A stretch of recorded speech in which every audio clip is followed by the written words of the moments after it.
Hello and welcome to Kerbal Space Program. Today we are going to be doing some science missions. As the title intro thing has probably told you, my brother beat me to Min-Miss. So I am responding with Operation David, which is pretty much me going to beat him to Duna, which is obviously the equivalent of Mars in Kerbal Space Program. So right now I'm just building the Omega rocket because I don't have the science to get to Mars, I'll be honest. So right now I'm just going to do a bunch of research, and while this is going up, I'll talk about actual Mars. Everybody always wants to think that, if something happens to Earth, we'll move to Mars. Well, there's no reason that you should ever move to Mars. I mean, what could happen to Earth to make it worse? I mean, we still have a molten core, so we have a magnetic shield, so we have an atmosphere that isn't being constantly pelted by solar flares. We have houses here, we have bunkers, so if we are getting pelted by solar flares, we can hide in the bunkers. It's close to the sun, it's warmer. I mean, there is no reason that we should ever move to Mars, except for maybe overpopulation, which we should be nowhere near at this point in our history. And also, things wrong with Mars. It's got 100th the atmosphere, so it's so close to a vacuum. It's not good for you to be on Mars. There's not much air or pressure of any sort. So yeah, you'd probably not fare well. It doesn't have really any oxygen. It has carbon dioxide, not monoxide, so it's not poisonous. It's just you can't really breathe it.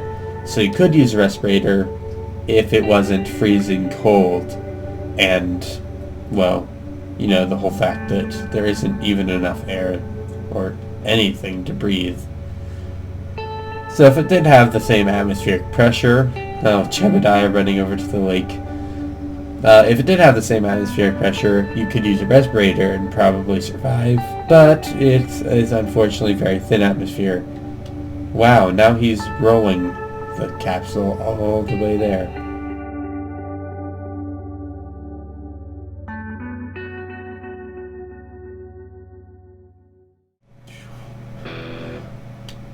The one thing Mars could be used for is a fuel station, because fuel is like 95% of the weight of the recent space shuttle that they just shut it down recently.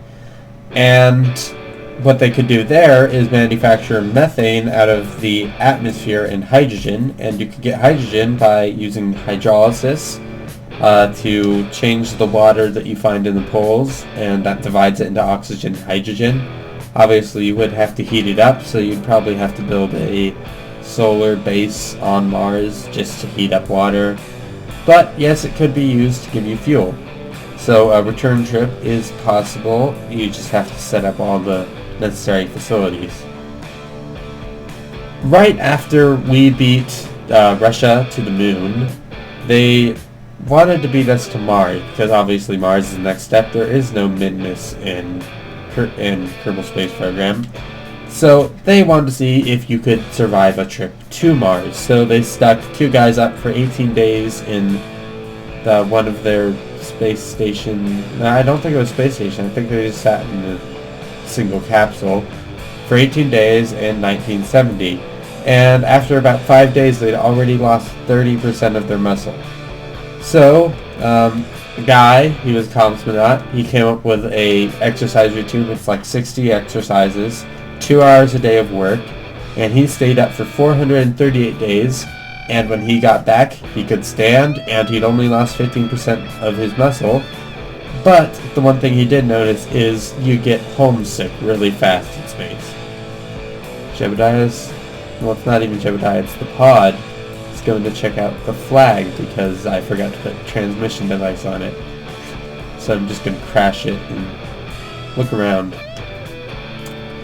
So he spent 438 days, but he was homesick, so he stuck these guys in the isolation chamber.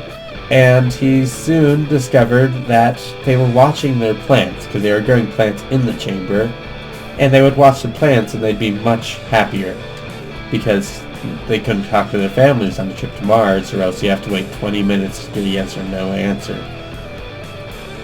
So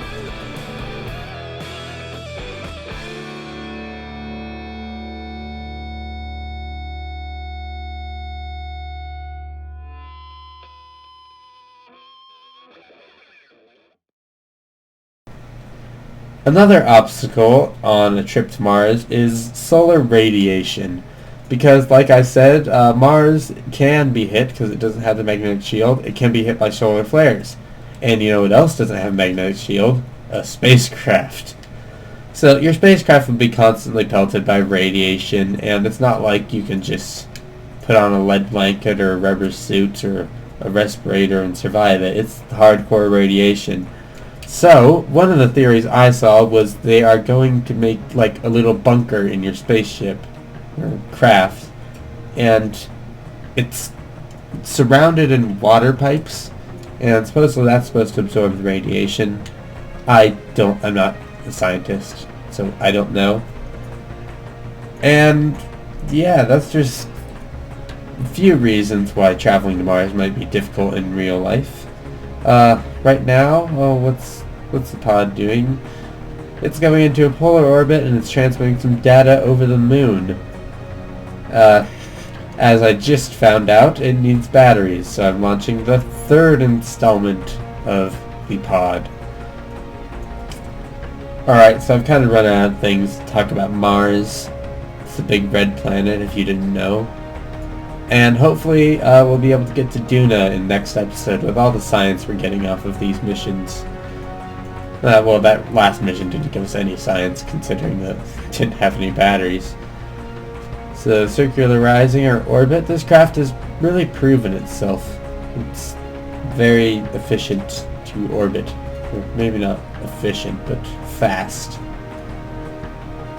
Changing stages there and intercepting the moon. Going over. Alright, this time I put in a slightly lower orbit. It's kind of an angle. And bring that in.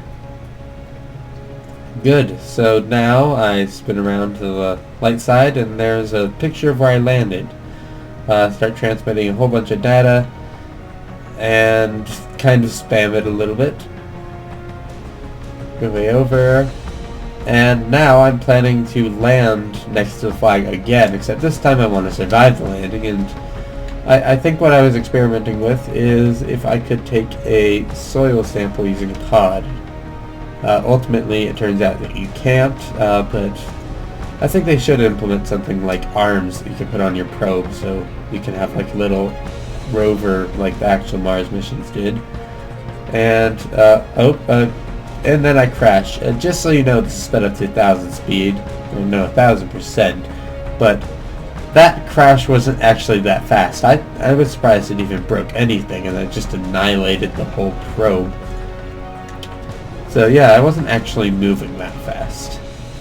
I'm going out again. This time, I am not going to turn. I don't know the most efficient way to get into orbit of the sun, but I am just burning straight off of Kerbal. It might be more efficient to make an orbit and then just circularize, but I don't know.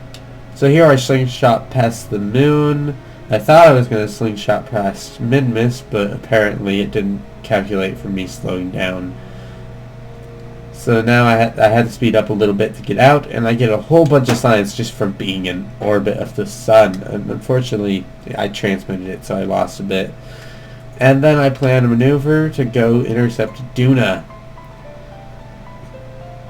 And I start the burn, and even at this speed it's moving pretty slow because of the small engine.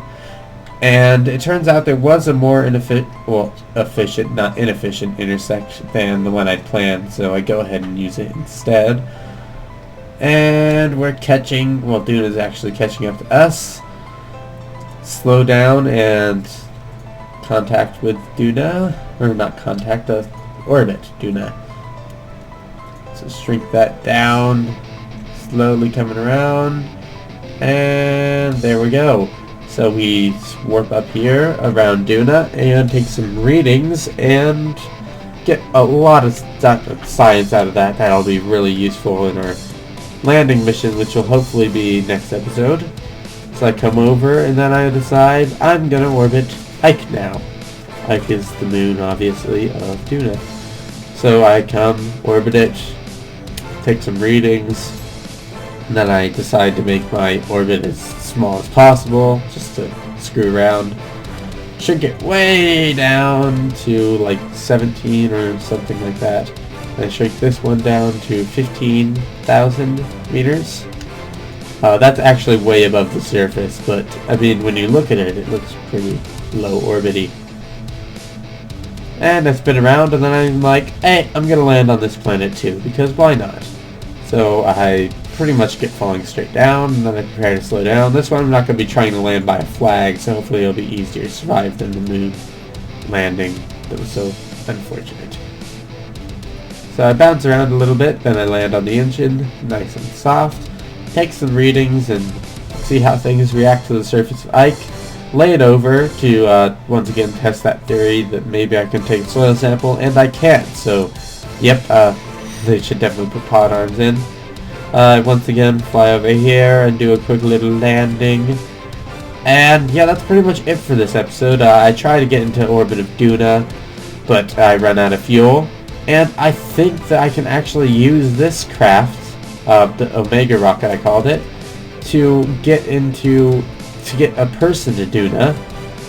And transmit my last bit of data, and that's it. So I come, and I have a lot of science to spend, and I get all of the parts that I need. So yes, next episode we are going to Duna.